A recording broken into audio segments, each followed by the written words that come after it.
Alright, today we are going to do a quick trim on Pepper's tail. And this is something that I like to do. My horse does the jumpers. Jumpers usually have nice short tails. I like to leave Pepper's tail a little bit longer because I had a long history doing the hunters and equitation before I got to the jumpers, and I really like a big, long, bushy, beautiful tail. But I just want to do a quick how-to on the way that I cut a horse's tail, because you want to make sure that you are trimming it just a little bit at the bottom to make it look more full in the middle.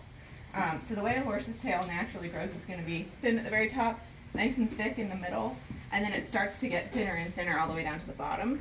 So sometimes you can make a horse's tail appear thicker by trimming off the thinnest part at the bottom of the tail.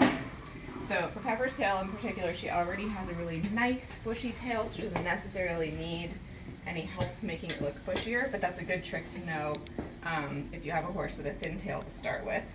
Also, the more often you trim a horse's tail, the faster their tail will grow. So if you have a horse with a short tail, it's sometimes good to trim off an inch every month or so, and it'll encourage the tail to start growing back faster. So if you have a horse that rubbed its tail in a trailer or pasture, you can encourage the tail to grow back a little faster. So I'm going to start with a tail that's already really clean and nicely combed. And what I'm going to do is pull this tail straight down to the ground, and I'm going to grab the bottom of it together. You can see her tail is almost touching the ground. It might not be quite that long, she doesn't have her weight on her foot, but this is too long. For me, I would like to have a tail be at the longest down to the bottom of the horse's fetlocks. For jumper tails, sometimes you see them even shorter, like somewhere between the bottom half of the cannon bone. You could see jumper tails that short.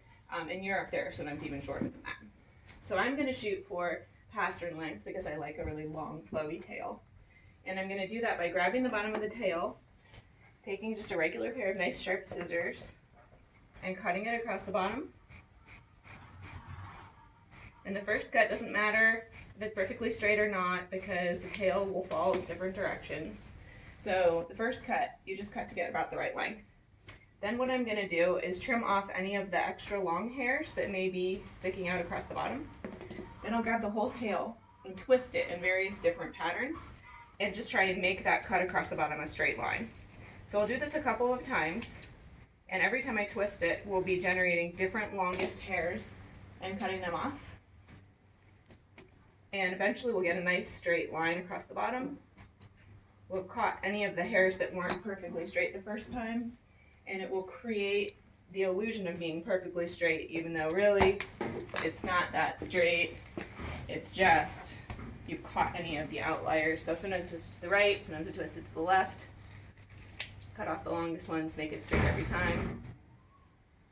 You can also bend it different directions, like if you pull it one way or the other, you'll see different longest hairs. You pull it the other way, grab a little ponytail, cut off the longest hairs.